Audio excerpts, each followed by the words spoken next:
Subscribe कीजिए हमारे channel को और बेल आइकॉन को दबाइए हमारी लेटेस्ट वीडियो सबसे पहले देखने के लिए। गुड मॉर्निंग स्टूडेंट्स, मैं जगदीश गौर LVS college Harda. LVS college के यूट्यूब चैनल पर आपका स्वागत है। आज पुनः हम कंसाइनमेंट अकाउंट के अंतर्गत एक ऐसा प्रश्न ले रहे हैं जिसमें लागत मूल्य के साथ साथ माल का बीजक मूल्य भी दिया हो, तो उस समय हमें किस तरीके से अतिरिक्त एडजस्टमेंट एंट्री करनी होती है। मैं क्वेश्चन आपको यहाँ पर बता रहा हूँ, पढ़ करके सुना रहा हूँ आपको। ए ने 6,000 रुपये का माल जो लागत मूल्य से 20% अधिक था अपने एजेंट बी के पास भेजा। मैंने आपको पहले ही बताया था कि कोई भी प्रश्न हम लेंगे तो कंसाइनर द्वारा कंसाइनी को माल भेजा जाएगा। उस समय आपको स्पष्ट रूप से लिखा हुआ मिलेगा कि कितने रुपए का माल भेजा गया है और जो माल भेजा गया उसका लागत मूल्य भी दिया है या नहीं, लागत मूल्य के साथ साथ बीजक मूल्य दिया है या नहीं। यदि नहीं दिया हो तो आपको कोई समायोजन एंट्री करने की आवश्यकता नहीं है। अब इस प्रश्न में 6,000 रुपये का माल भेजा है, किंतु उसमें प्रश्न में लिखा है जो लागत मूल्य से 20% अधिक था। तो हम सबसे पहले माल भेजने की जो एंट्री करेंगे प्रेषक की पुस्तक में, consignment account debit to goods and on consignment account 6,000। तो यहाँ पर जो है ये 6,000 जो है आपका क्या है, इनवाइस प्राइस है। अब कितने परसेंट अधिक है, ये 20% अधिक है। अब जब 20% अधिक है तो इसकी जस्ट अपोजिट एंट्री हमको 20% की और हमको कैलकुलेट, जो डिफरेंस अमाउंट जितना ज़्यादा है उसको हम यहाँ पर कैलकुलेट करके और यहाँ पर लिखेंगे। तो ये 1000 अमाउंट जो है इस तरीके से हम यहाँ पर लिख देंगे। तो ये जो प्रश्न है वो कैसे हो जाएगा, ये समझ लीजिए कि ये कॉस्ट प्राइस पर हमने प्रश्न को सॉल्व कर लिया। बिल्कुल आसान है। यदि आप ऐसा स्टेप बाय स्टेप तुरंत यदि ये कैलकुलेशन कर लेंगे तो आपके लिए बहुत ही आसानी होगी। ठीक, ए ने प्रेषण पर 120 रुपये भाड़े के और 80 रुपये बीमा के व्यय के। किसने किए, ए ने। ए मीन्स कंसाइनर। कंसाइनर के जो एक्सपेंसेस हैं हम उनको उन्हीं के नाम से जो है लिख देंगे। और एक दूसरा जो एक्सपेंसेस है वो कौन सा है आपका, इंश्योरेंस। इंश्योरेंस दो खर्चे हैं, 120 और 80। 120 और 80 यहाँ पर लिख करके टोटल लगा के या इसको बाहर लिख देंगे। ठीक है।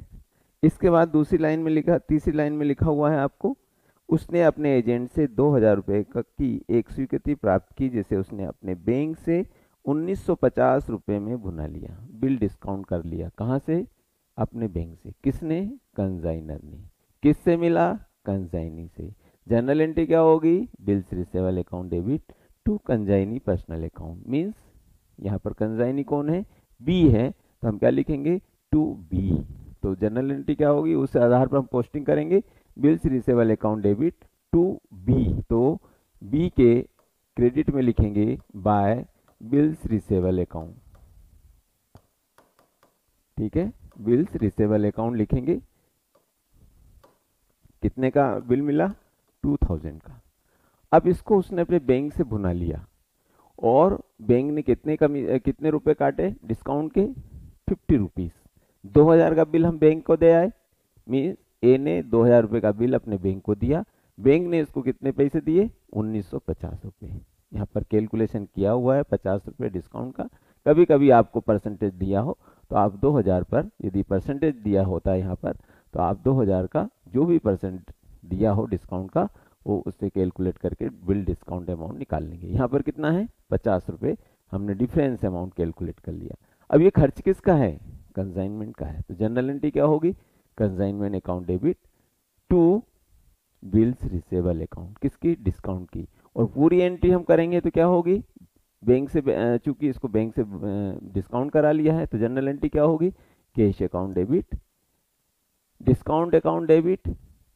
तो डिस्काउंट चूंकि खर्च हो रहा है तो डिस्काउंट यहाँ नहीं लिखेंगे क्योंकि हम कंसाइनमेंट पढ़ रहे हैं। तो यहाँ पर क्या लिखेंगे, कंसाइनमेंट से रिलेटेड एक्सपेंसेस है तो इसलिए हम उसको कंसाइनमेंट अकाउंट के नाम से लिखेंगे, डिस्काउंट अमाउंट। तो फिर से सुन लीजिए, जनरल एंट्री क्या होगी, कैश या बैंक में जमा हो गया आपका ये पैसा, तो बैंक अकाउंट कैश और बैंक अकाउंट डेबिट, और consignment account debit to bills receivable account. Clear.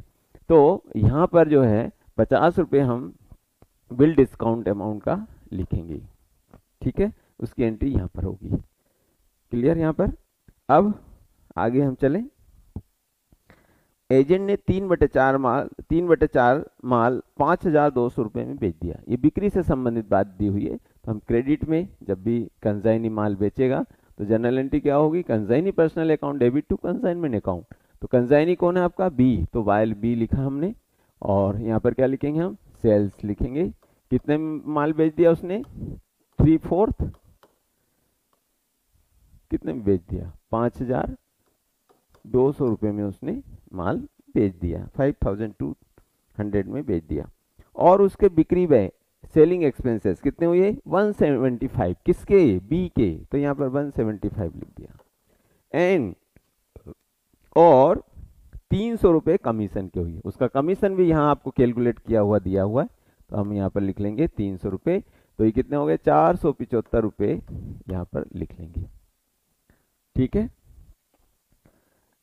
Agent ने शेष राशि 2 माह के बिल द्वारा भुगतान की। दोनों पक्षों की पुस्तकों में आवश्यक खाते खोलिए। तो मैंने यहाँ पर कंसाइनर की बुक में 2 अकाउंट बना दिए हैं। एक अकाउंट और बनेगा goods and on consignment account, जो पहले मैंने प्रारूप प्रोफार्म बताया है उसके अनुसार। फिर बिल्स रिसेबल अकाउंट भी बनेगा आपका, स्टॉक अकाउंट भी बनेगा। जितने यहाँ पर हमको प्राय नाम दिए हैं वो सब अकाउंट इसमें बनेंगे, ठीक है। अब हम देखें कि जब जो माल भेजा था उसका 3/4 बेच दिया, तो बचा कितना, कंसाइनमेंट स्टॉक कितना होगा, 1/4, ठीक है। कैसे कैलकुलेट किया, जब भी हमें फ्रैक्शन में कोई अमाउंट दिया हो, 1 माइनस क्या करेंगे हम,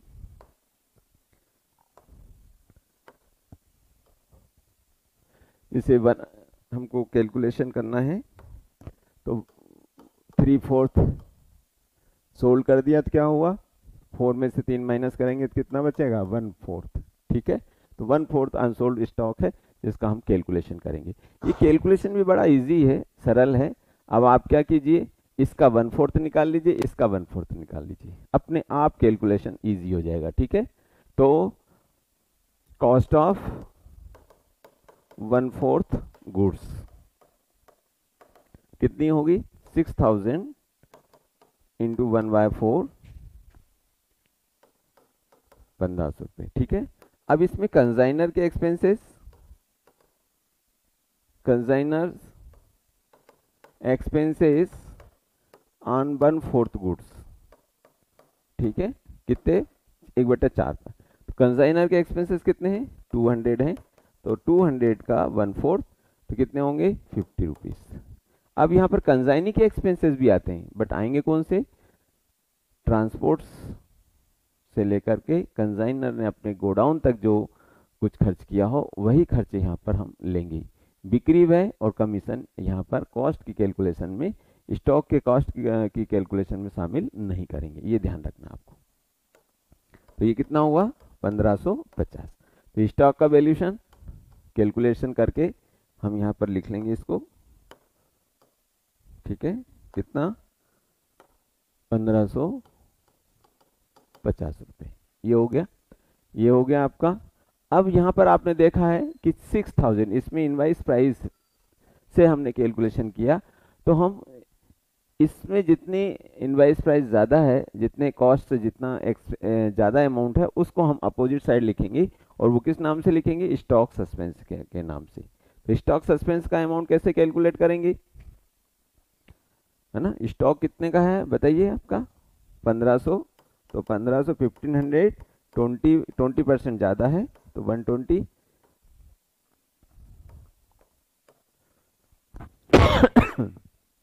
तो कितना आया, 250 रुपीज़। कितना आया, 250 रुपीज़ एक्सेस अमाउंट आया, जिसको हम यहाँ पर लिख लेंगे, ठीक है। तो 250 यहाँ पर लिख लेंगे, 250 सारा कैलकुलेशन कंप्लीट हो गया। इस तरीके से हम टोटल लगा लेंगे।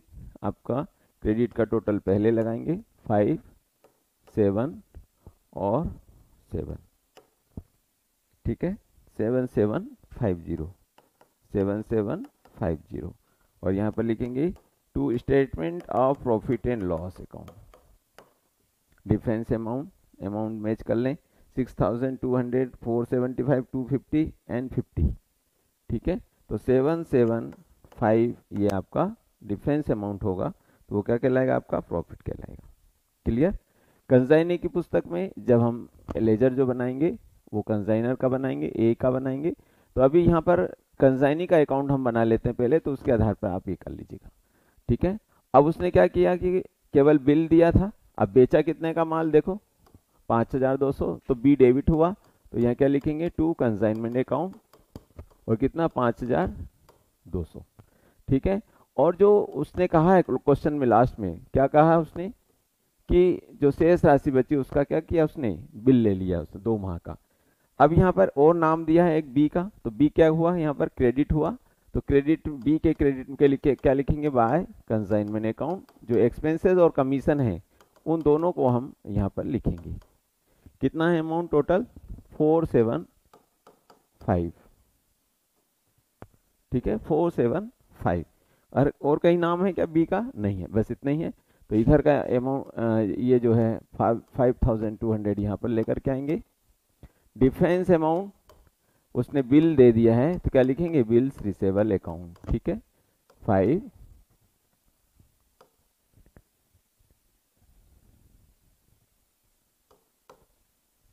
3 और 2 5, कितने का बिल मिला आपको 2700, 250 का जो है बिल मिलेगा, ठीक है। तो इस तरीके से जो है हम ये अकाउंट बनाएंगे। क्लियर। तो ये कंसाइनर की बुक में हो गया। अब कंसाइनी की बुक में कंसाइनर का जब अकाउंट बनाएंगे तो वहां क्या लिखेंगे, हम ऊपर लिखेंगे in the books of B, यहाँ पर क्या हो जाएगा ए, और ये अमाउंट जो है क्रेडिट साइड का है वो डेबिट में आ जाएगा। किस नाम से आएगा यहाँ पर, भाई हम मान लीजिए कंसाइनी है, कंसाइनी हम हैं, तो हमारे लिए जब हम बिल पर एक्सेप्टेंस देंगे, स्वीकृति देंगे, तो हमारे लिए बिल्स पेबल होगा। तो यहाँ क्या लिखेंगे बिल्स रिसेबल है, तो इधर जब लिखेंगे तो क्या लिखेंगे टू बिल्स पेबल अकाउंट। फिर यहाँ पर खर्चा हुआ है, ये नगद दिया है, तो खर्च जो हुआ है उसको टू केस के नाम से लिखेंगे। कितना नगद दिया उसने 175, तो टू केस अकाउंट 175। और कमीशन को कमीशन के नाम से लिखेंगे टू कमीशन अकाउंट। कितना है कमीशन 300, तो 300 यहाँ पर कमीशन लिखेंगे, ठीक है। अब इसके बाद फिर हमने बिल दिया, तो difference amount to bills payable account. तो इस बात का आपको ध्यान रखना है कि यहाँ बिल्स रिसेबल लिखा है तो यहाँ बिल्स पेबल आएगा, और यहाँ जो एक्सपेंसेस हैं वो केस के नाम से आएंगे, और जो कमीशन है इसमें इंक्लूड वो टू कमीशन के नाम से आएगा। बस इतना ही चेंज है, बाकी सेम टू सेम अमाउंट जो क्रेडिट में है वो डेबिट में लिखना है, डेबिट का क्रेडिट में। क्रेडिट में क्या लिखेंगे, उसने बेच दिया है तो नगद ही बेचा होगा। मान लीजिए हम प्रेषणी है, कंसाइनी है, बी है, तो हमने माल बेचा तो कैश अकाउंट डेबिट। अमाउंट किसका है, ये ए का है, तो टू ए लिखेंगे, ठीक है। तो ए के क्रेडिट में ये अमाउंट चला जाएगा, किस नाम से, बाय केस के नाम से। तो इतना सिंपल से साधारण ये क्वेश्चन है जो कि आपको आपसे बनना चाहिए।